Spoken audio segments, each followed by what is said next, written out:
The stars stretched endlessly beyond the viewport as Captain Jack Morrison stood on the bridge of the USS Resolute. His hands gripped the railing while he watched the alien ship approach. After 20 years in space, he still felt nervous during first contact situations. "Distance to target?" Jack asked. 3,000 kilometers and closing, replied his navigation officer, Lieutenant Amy Chen. "They're maintaining standard approach protocols." The alien vessel looked like a cluster of crystals floating in space. Each crystal caught the starlight in strange ways, creating rainbow patterns that danced across the hull of the Resolute. Jack had seen many alien ships before, but nothing quite like this. "Sir, we're receiving a communication request," said Communications Officer Tony Martinez. Jack straightened his uniform. "Put it through." The main screen flickered to life. A being made of what looked like living crystal stood before them. Its body shifted colors slowly like oil on water. Where a human would have eyes, this creature had clusters of smaller crystals that pulsed with inner light. "Greetings, humans of the vessel Resolute," the alien said.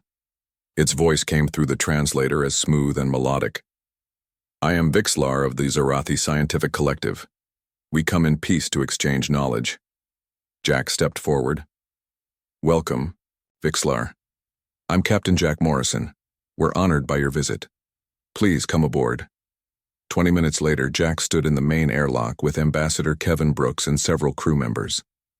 The inner door opened with a hiss, revealing 3 Zarathi delegates. They were taller than humans, each about 8 feet high, and their crystalline bodies reflected the corridor lights in mesmerizing patterns. "Ambassador Brooks," Kevin said with a slight bow. "On behalf of Earth and the United Terran Federation, welcome to the Resolute." Vixlar's crystals shifted to a soft blue color. "The honor is ours, Ambassador. We have traveled far to meet your species." As they walked to the conference room, Jack noticed how the Zarathi moved. They seemed to glide rather than walk, their crystalline feet barely touching the floor.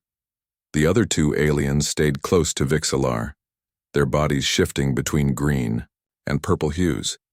The conference room had been specially prepared for this meeting. Large windows showed the vastness of space, and the table could seat 12 comfortably. Jack took his place at the head, with Kevin on his right and the science team on his left. "Please, make yourselves comfortable," Jack said. The Zarathi settled into their seats, their bodies adjusting shape slightly to fit the chairs. Vixlar placed what looked like a small crystal cube on the table. "We are catalogers," Vixlar began. "For millennia, we have traveled the galaxy, documenting life forms on countless worlds. Our particular interest lies in predatory species." Dr. Lisa Taylor, the ship's chief xenobiologist, leaned forward. "That's fascinating. What brings you to Earth specifically?" "Your world has an unusual reputation," Vixlar replied. "We have heard stories of its remarkable biodiversity.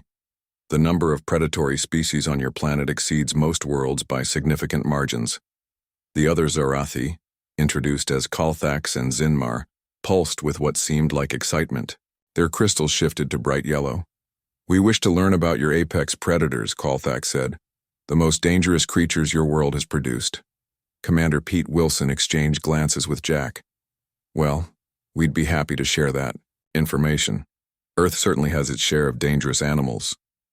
"Excellent," Vixlar said. The crystal cube on the table projected a holographic display showing various alien predators. "These are some of the most lethal creatures we have documented. The Craxian deathworm can consume prey 10 times its size. The Void Stalker of Nexus Prime hunts using dimensional shifts." Jack studied the images. Each creature looked terrifying, in its own way. Some had multiple rows of teeth. Others had razor-sharp claws or deadly stingers. All were impressively large. "Your turn," Vixlar said. "Show us what Earth's evolution has created. What creature sits at the top of your food chain?" Dr. Taylor smiled. "Well, that's an interesting question. The answer might surprise you." The Zarathi leaned forward, their crystals pulsing with anticipation. Jack could tell this was going to be an interesting conversation. Earth's deadliest creatures weren't always what people expected. Dr. Lisa Taylor activated the conference room's main display. Images of Earth's most famous predators appeared on the screen. A massive lion roared silently in the hologram, its mane flowing in an invisible wind. "Let's start with the classics," Lisa said. The African lion. It can weigh over 500 pounds and has been known to take down prey much larger than itself. The Zarathi watched intently, their crystals shifting to a muted orange. Vixlar made a gesture that seemed like a nod. "Impressive musculature," Kalthax commented. "But we have recorded similar predators on many worlds. Size category 3, perhaps?" Lisa switched to the next image. A Bengal tiger stalked through digital jungle grass. The tiger is actually larger than the lion. They're solitary hunters with incredible strength. Zinmar's crystals pulsed slowly. Again, a standard large predator design. Quadrupedal, carnivorous, ambush tactics. We've documented 347 species, with similar characteristics. Captain Morrison noticed Lisa's slight frown. The aliens weren't impressed. "How about the polar bear?" Lisa continued, showing a massive white bear on an ice field. The largest land carnivore on Earth. They can smell prey from miles away. The Zarathi remained polite but clearly unexcited. Their crystal patterns had settled into a steady blue, which Jack was beginning to recognize as their neutral state. "Commander." Pete Wilson leaned over to Lisa and whispered something. She nodded and changed tactics. "Perhaps we're approaching this wrong," Lisa said. "What exactly makes a predator dangerous in your classification system?" Vixlar's crystals brightened. "An excellent question. We measure danger by several factors: lethality, hunting success rate, impact on ecosystems, and evolutionary adaptations. Most importantly," Qualthax added, "we look for unique killing mechanisms. The galaxy is full of large creatures with teeth and claws.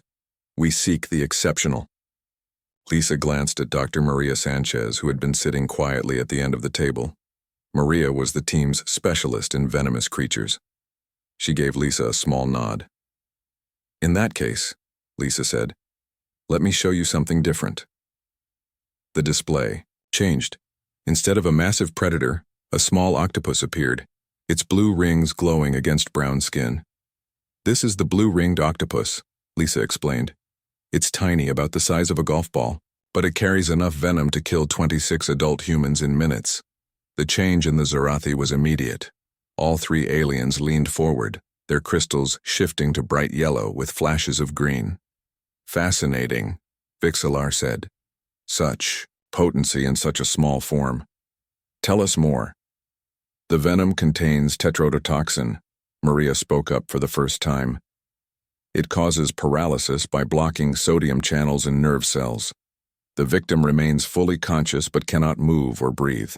The aliens' crystals pulsed rapidly. They were clearly excited now. "This is unexpected," Zinmar said. "Your initial example suggested a focus on size and strength. But this creature uses chemical warfare." Lisa smiled. "Oh, we're just getting started. Earth has evolved some of the most sophisticated venoms in the known galaxy." She pulled up another image. A translucent jellyfish floated on the screen, its tentacles trailing like deadly ribbons. "The box jellyfish," Lisa announced. "Some species have venom that can kill a human in less than 5 minutes. The pain is so intense that victims have been known to go into shock and drown before the venom even takes full effect."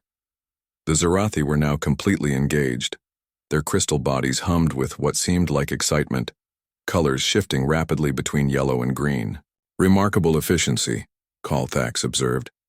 "The evolutionary pressure to develop such potent toxins must have been extreme." "You haven't seen anything yet," Commander Wilson said with a grin. "Wait until we get to the really deadly ones." The aliens exchanged looks, their crystals flickering with anticipation. Jack could tell they had finally found what they were looking for. "We may need to revise our entire classification system," Vixlar admitted. "Please continue. Show us more of these venomous predators." Lisa nodded to Maria, who stood up and took control of the presentation. The real show was about to begin, and the Zarathi had no idea what they were in for. Dr. Maria Sanchez stood at the head of the conference table, her dark eyes shining with excitement. She had spent years studying venomous creatures, and now she had the perfect audience. "Let me show you something that changed how we think about deadly animals," Maria said. She tapped the control panel, and a new image appeared. A cone-shaped shell floated in the hologram, decorated with beautiful patterns. It looked harmless, like something you might pick up on a beach. "This is a cone. Snail," Maria explained. "It hunts fish using a harpoon-like tooth filled with venom. The toxin is so powerful that there's no anti-venom. One sting can kill a human in minutes." The Zarathi's crystals shifted to deep purple, a color Jack hadn't seen before. Vixalar made a series of clicking sounds that the translator couldn't interpret. "A mollusk?" Colthax said finally. "A predatory mollusk with such lethal capability?" "That's right," Maria nodded. "And it gets better. The venom contains hundreds of different toxins. Some pharmaceutical companies are studying it to create new painkillers." "Extraordinary," Zinmar whispered. "Beauty hiding deadliness. Evolution creating a perfect hunter from such an unlikely form."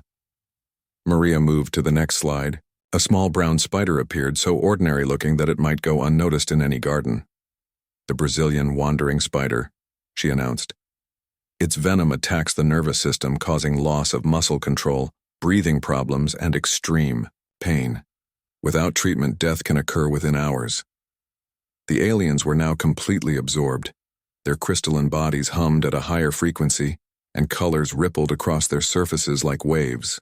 "Your world seems to specialize in chemical warfare," Vixalar observed.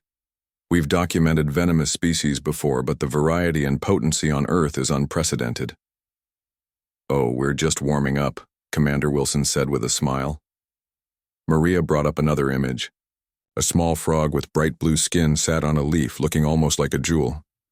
"The poison dart frog," she said. "Indigenous people in South America use its toxin on their hunting darts. A single frog has enough poison to kill 10 grown men." "Wait," Colthax interrupted. "You said poison, not venom. What's the difference?" Dr. Taylor jumped in. "Venom is injected through fangs, stingers, or spines.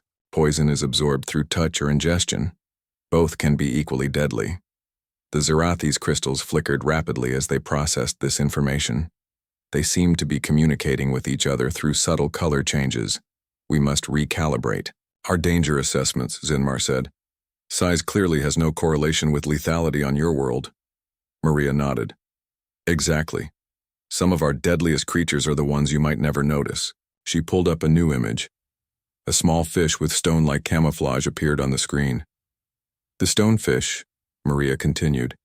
"It has 13 spines along its back, each delivering venom that causes excruciating pain, tissue death, and sometimes heart failure. Victims describe the pain as worse than childbirth or bullet wounds." The Zarathi were taking detailed notes now, their crystal cubes recording everything. Jack noticed their excitement had transformed into something like reverence. "Your planet is a masterclass in evolutionary arms races," Vixalar said. "But tell me, Dr. Sanchez, among all these venomous creatures, which would you say is the most dangerous?" Maria paused, a mysterious smile playing on her lips.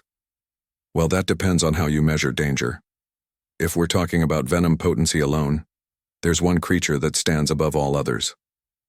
The room fell silent. Even the human crew members leaned forward, curious about what Maria would reveal. "The deadliest venomous animal on Earth isn't a spider or a jellyfish or even a fish," Maria said slowly. "It's something that most people have never heard of, living in one of the most remote places on the planet." The Zarathi's crystals pulsed with anticipation. Their entire bodies seemed to vibrate with excitement.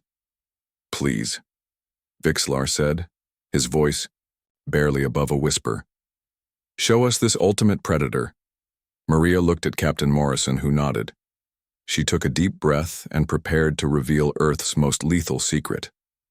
Maria tapped the control panel once more. The screen went dark for a moment, building suspense. Then a new image appeared. A slender snake with scales the color of dry earth filled the display. Its small head and unremarkable appearance made it look almost harmless.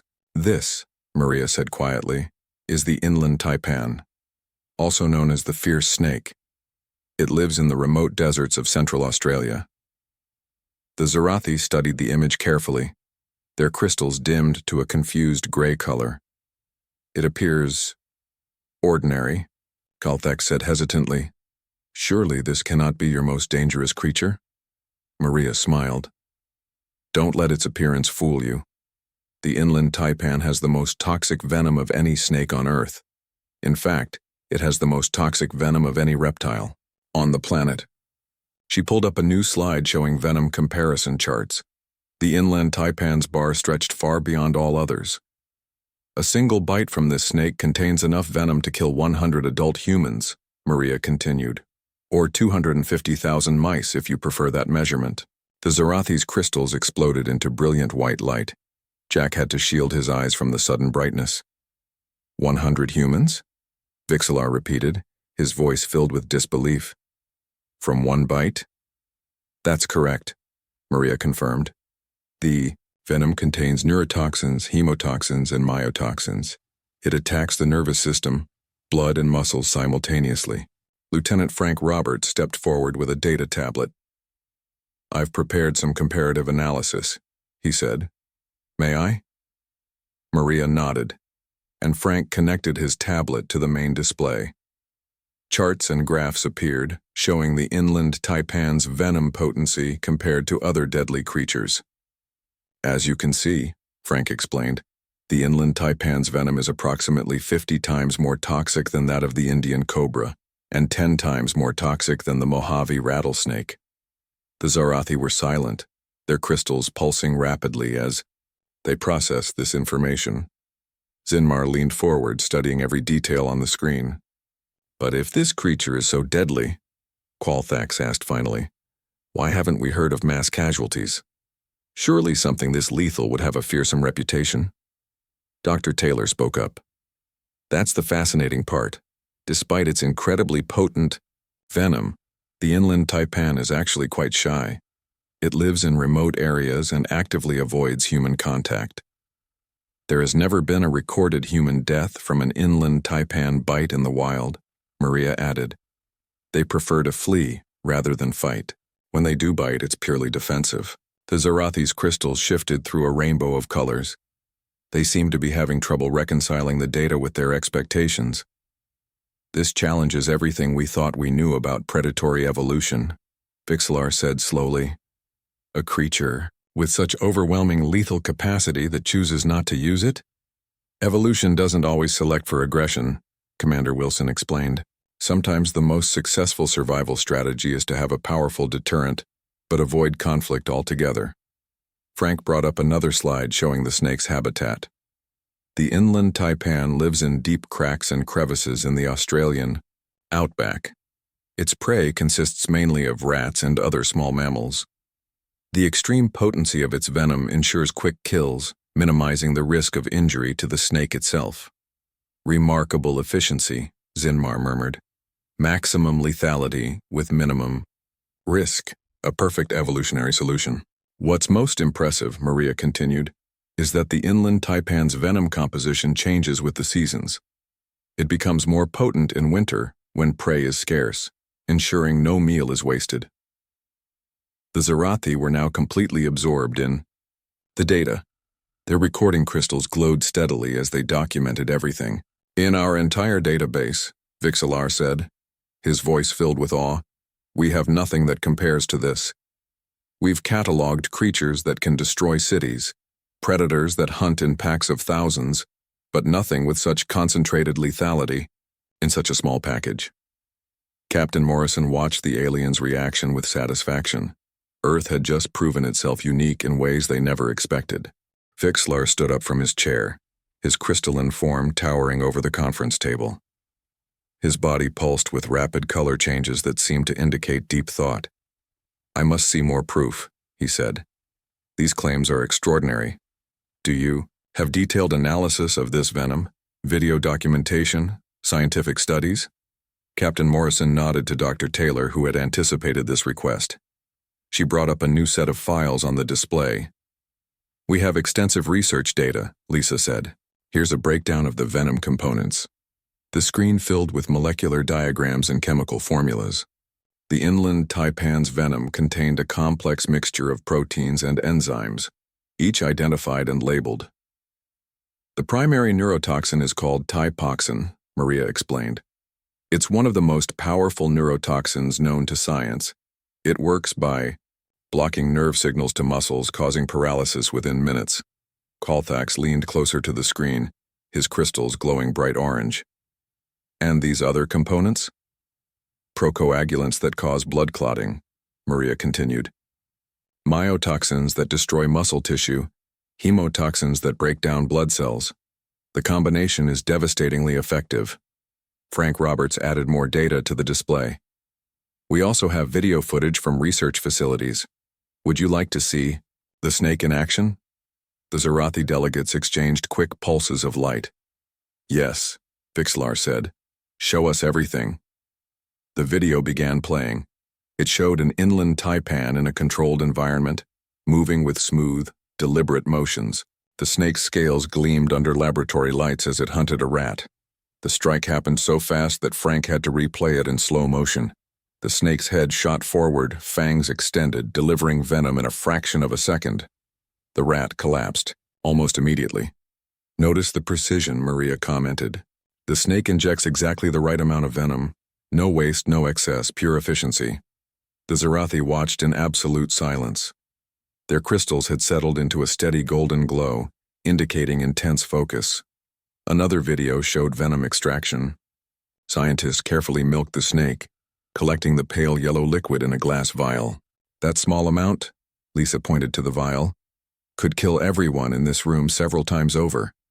Zinmar made a sound like grinding crystals. In our entire catalog, we have recorded 12,847 venomous species across 94 worlds.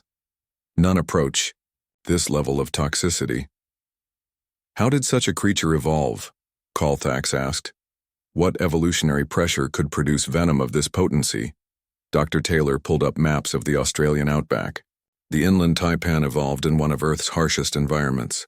Resources are scarce and prey can be dangerous. The snake needed to ensure that once it caught something, it couldn't escape or fight back. A biological arms race pushed to the extreme. Vixlar mused. Fascinating. Maria showed them more research papers, studies on venom composition, medical case reports, comparative analyses with other venomous snakes. The Zarathi absorbed every detail. What's most remarkable, Frank said, pulling up a final chart, is that the inland taipan's venom has remained consistently potent over millions of years. While other species' venom fluctuates in strength, the taipan maintains peak lethality. The Yar, aliens' recording crystals were working overtime, capturing all the data. Their excitement was palpable, filling the room with a low harmonic hum. This discovery changes everything, Vixlar declared. Our entire classification system needs revision. We've been measuring danger by size, strength, and aggression.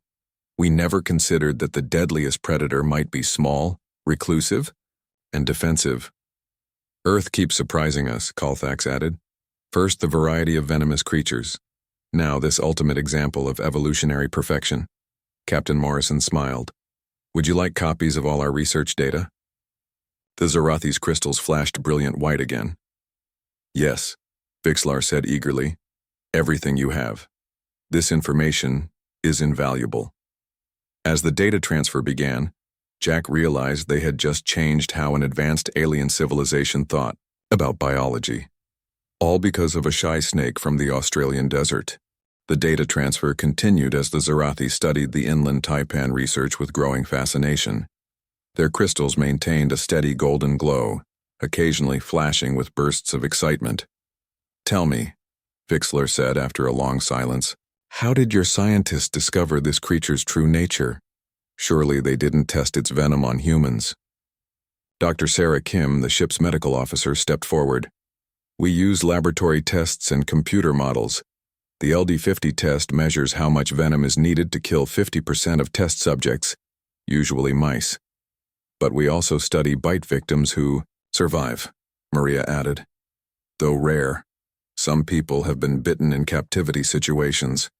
Their symptoms help us understand the venom's effects. Colfax's crystals shifted to a curious blue. And your species keeps these creatures in captivity, despite their danger? For research and anti-venom production, Sarah explained. We've developed anti-venoms for most of Earth's venomous creatures. It's saved countless lives. The aliens exchanged rapid pulses of light. This seemed to be another surprising revelation. You deliberately keep and study your planet's deadliest creatures? Zinmar asked. Most species we've encountered destroy or avoid their dangerous animals. Commander Wilson leaned forward. That's what makes us human. We don't just survive. Alongside dangerous creatures, we learn from them, adapt to them, and sometimes even use their abilities to help us. The inland taipan's venom is being studied for medical applications, Lisa added. Some components might lead to new painkillers or blood pressure medications. The Zarathi fell silent again, processing this information. Their crystals dimmed and brightened in complex patterns. We have misjudged your species, Vixler said finally. We thought Earth was simply another world with interesting fauna. But you've shown us something profound. He gestured to the data still flowing between their systems. You live on a planet filled with creatures that could kill you in countless ways. Yet you don't fear them. You study them, understand them, and find ways to coexist. It's more than that, Kalthax added. You've turned your world's dangers into advantages. This snake's venom, deadly as it is, might save lives through medical research. Captain Morrison nodded. We call it adaptation. Earth taught us that everything has a purpose, even things that seem purely destructive. In our travels, Zinmar said, we've seen civilizations that wall themselves off from nature. They create sterile environments, eliminate all threats. But you embrace the danger. Maria smiled. We respect it, certainly, but fear? That would mean missing out on understanding something incredible. The conversation shifted as the Zarathi began asking more philosophical questions. How did humans develop this attitude? Was it cultural or biological? Did all Earth cultures share this perspective? Dr. Taylor explained how different cultures had different relationships with dangerous animals. Some revered them, others hunted them, but most eventually learned to understand them. The Aboriginal Australians who share the land with the inland taipan have known about it for thousands of years, she said. They call it Dandarabiya and have great respect for its power. Ancient wisdom combined with modern science, Vixlar mused. A powerful combination. As the meeting continued, the Zarathi revealed more about their own culture. They had always classified life forms by obvious traits like size, strength, and aggression. The idea that the deadliest creature could be small and shy had never occurred to them. We've spent millennia cataloging the galaxy's predators, Kalthax admitted, but we've been asking the wrong questions. We looked for monsters when we should have been looking for marvels. Perhaps that's the real lesson here, Captain Morrison said.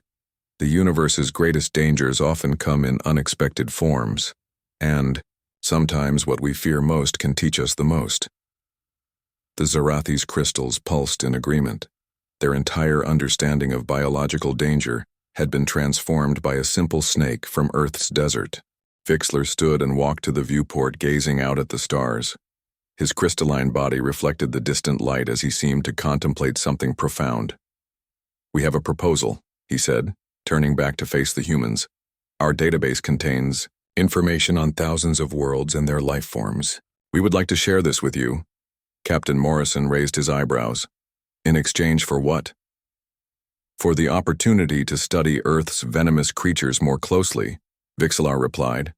Not just data, but actual field research. We want to understand how your world produced such remarkable adaptations. The human team exchanged glances. This was an unprecedented offer. The Zarathi were known for guarding their knowledge carefully.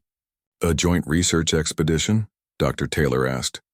To study venomous animals in their natural habitats? Precisely, Kalthax said, his crystals brightening.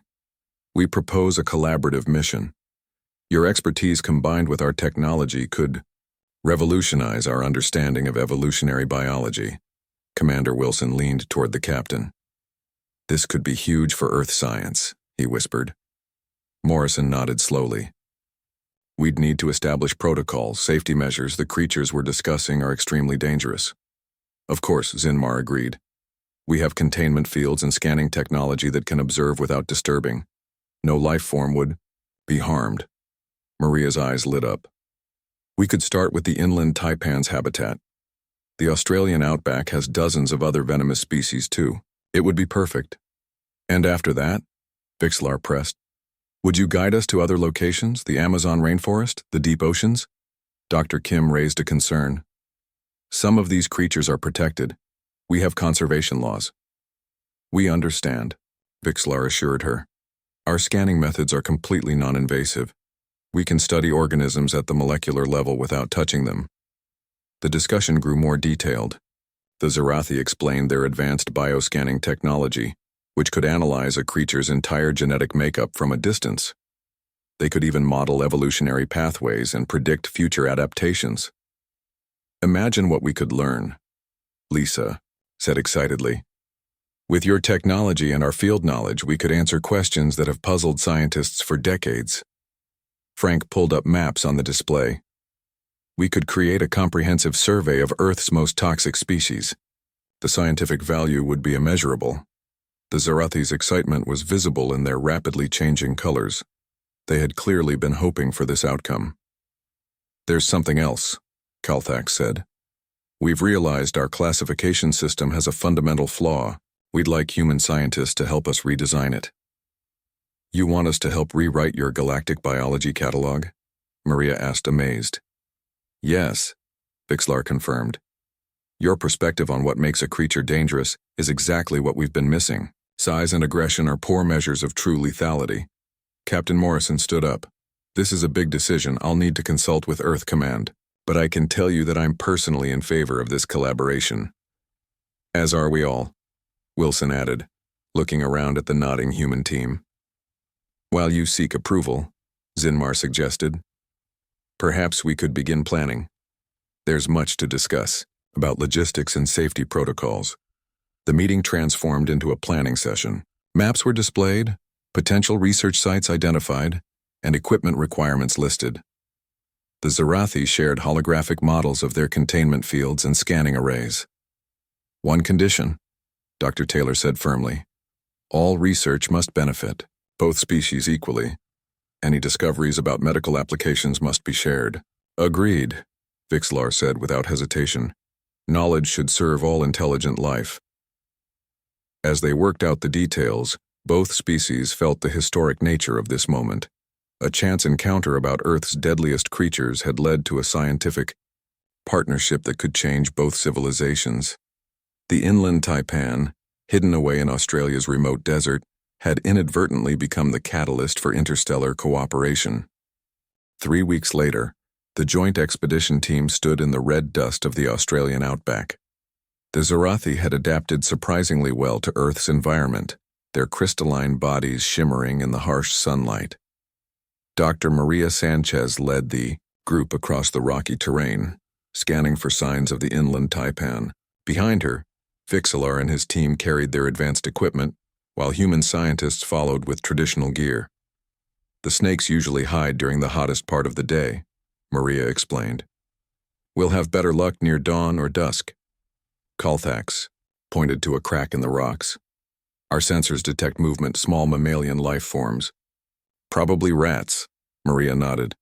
Where there are rats, there might be taipans.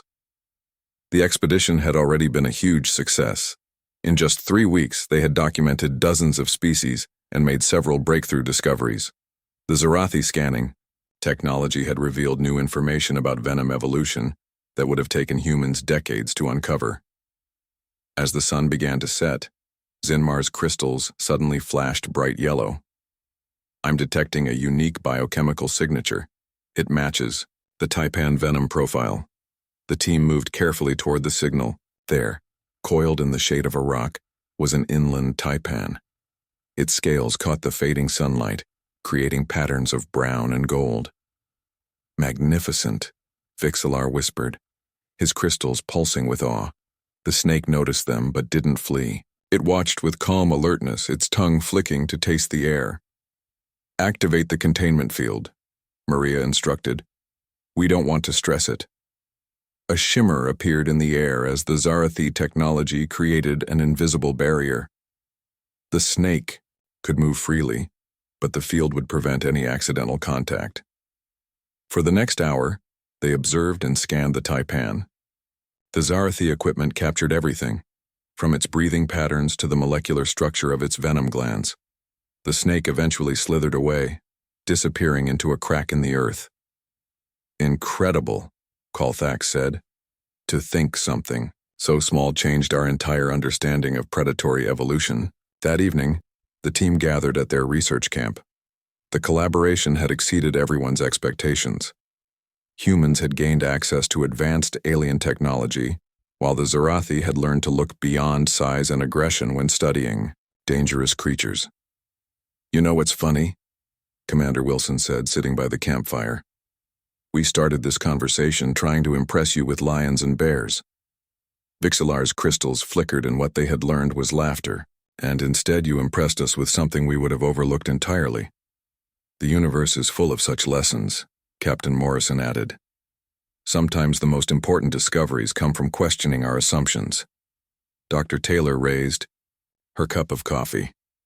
To the inland taipan, the shy snake that brought two civilizations together, the Zarathi raised their energy crystals in response, creating a beautiful light display against the darkening sky.